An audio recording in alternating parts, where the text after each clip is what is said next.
റീഫെക്ട് ന്യൂസിലേക്ക് ഏവർക്കും സ്വാഗതം. അശാസ്ത്രീയമായ നിർമ്മിതി കൊണ്ട് ഒരു പ്രദേശം വെള്ളപ്പൊക്കത്തിന് ഒരുമ്പോട്ട് നിൽക്കുകയാണ്. ഇതിനു മുന്നേ ഒരു തവണ പരാതിപ്പെട്ടുവെങ്കിലും ഇവിടുത്തെ നെയ്യാറ്റിൻകര മുനിസിപ്പാലിറ്റിക്ക് കീഴിൽ വരുന്ന മൂന്നുകല്ലിമൂട് പഴയ റോഡ്, അതായത് നമ്മുടെ ആയുർവേദ ആശുപത്രിയുടെ താഴത്തെ, അതായത് നമ്മുടെ ഹോമിയോ ആശുപത്രിയുടെ റോഡിലേക്ക് തുടങ്ങുന്ന വശത്തുള്ള വെള്ളക്കെട്ടാണിത്. ഇവിടെ നിന്ന് വെള്ളം എങ്ങാനും പൊട്ടിച്ചു വിട്ടാൽ തൊട്ടടുത്തിരിക്കുന്ന വീടിൻ്റെ അടുക്കള വരെ വെള്ളം കയറിപ്പോകാനുള്ള, ഒരിക്കൽ വെള്ളം കയറിയതാണ്. അങ്ങനെ കുറച്ച് മണ്ണൊക്കെ വെച്ച് ആ വെള്ളം വീട്ടിൽ വെള്ളം കയറാതെ തടുത്ത് വെച്ചിട്ടുണ്ട്. പക്ഷേ ഈ വെള്ളക്കെട്ട് ഇവിടെ നല്ല മഴ പെയ്യുകയാണെങ്കിൽ ഇവിടെ വെള്ളം നിറയും, യാത്രക്കാർക്ക് ബുദ്ധിമുട്ടാകും, ബൈക്കുകാർക്ക് ശരിക്കും അത് വെള്ളപ്പൊക്കത്തിലേക്ക് ആരംഭിക്കും. ഇത് വേനൽ മഴ അടുത്തതുകൊണ്ട് ഒരു ദിവസം മഴ പെയ്തപ്പോൾ ഇതാണ് അവസ്ഥയെങ്കിൽ വരുന്ന മഴക്കാലത്ത് എന്തായിരിക്കും അവസ്ഥ? മുനിസിപ്പാലിറ്റിയും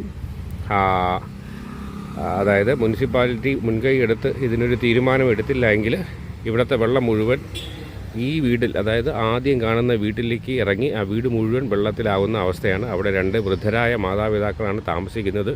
മുന്നേ പരാതിപ്പെട്ടുവെങ്കിലും അവർ വന്ന് നോക്കി പോയതല്ലാതെ മറ്റു നടപടികളൊന്നും എടുത്തില്ല. വീട്ടുകാർ അവരുടെ സ്വന്തം റിസ്കിൽ കുറച്ച് മണ്ണ് വാരി ഇങ്ങനെ വെള്ളം കയറാതെ ഇട്ടിരിക്കുന്നു എന്നുള്ളതാണ് യാഥാർത്ഥ്യം.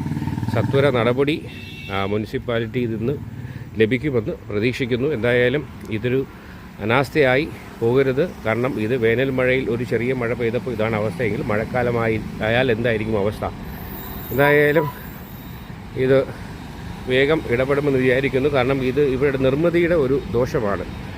കഴിഞ്ഞ പഞ്ചായത്ത് ഇലക്ഷൻ ആയപ്പോൾ പഞ്ചായത്ത് ഇലക്ഷൻ അവസ്ഥ അനുസരിച്ചിട്ട് അപ്പോൾ ഇത് ചില ബുദ്ധിമുട്ടുകൾ ഉണ്ടായി ഇലക്ഷൻ ആയതുകൊണ്ട്. പക്ഷേ ഇലക്ഷൻ കഴിഞ്ഞ് അടുത്ത നിയമസഭാ ഇലക്ഷൻ ആയിട്ടുണ്ട്, എന്നിട്ടും ഒരു പുരോഗതിയും ഉണ്ടായിട്ടില്ല. CM വിത്ത് മെയിൽ പരാതിപ്പെട്ടുവെങ്കിലും അവർ വിളിച്ചു, മുനിസിപ്പാലിറ്റി പറഞ്ഞുവെങ്കിലും ഇതൊരു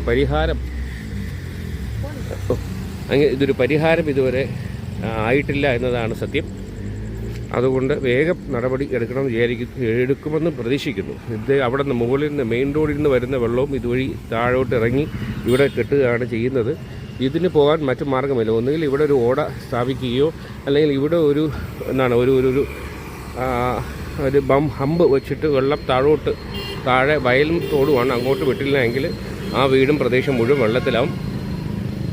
എന്തായാലും ഈ നിർമ്മിതിയുടെ ഒരു പിടിപ്പുകേട് കൊണ്ട് സംഭവിച്ചതാണ്. എടുത്ത് ചാടി കെട്ടിടം വെച്ചു, പക്ഷേ അത് വലിയ പോരായ്മയിൽ കൊണ്ടെത്തിച്ചു. ഇവിടെ ഈ വെള്ളം പോകാനൊരു സൗകര്യം ഉണ്ടാക്കി ഇതുവഴി ആ വെള്ളക്കെട്ടിൻ്റെ അവിടെ നിന്ന് ഇടത്തോട്ട് ഇവിടെ ഓട വെച്ച് ഇവിടെ ആ ഭാഗത്തേക്ക് അതിൻ്റെ ഇടയിൽ കൂടെ വെച്ച് കഴിഞ്ഞാൽ ഈ ബുദ്ധിമുട്ട് പരിഹരിക്കാവുന്നതേ ഉള്ളൂ. എന്തായാലും പരിഹരിക്കാവുന്ന വിഷയമാണ്. പരിഹരിക്കാത്ത പക്ഷം ആ വീട്ടിൽ, അതായത് ആ തുടക്കത്തിലെ ലെഫ്റ്റ് സൈഡിലെ വീട്ടിൽ മുഴുവൻ വെള്ളം കയറുമെന്നതിൽ യാതൊരു സംശയമില്ല. പുതിയ വിശേഷങ്ങളുമായി വീണ്ടും കണ്ടുമുട്ടാം. അതുവരെ എല്ലാവർക്കും നന്ദി, നമസ്കാരം.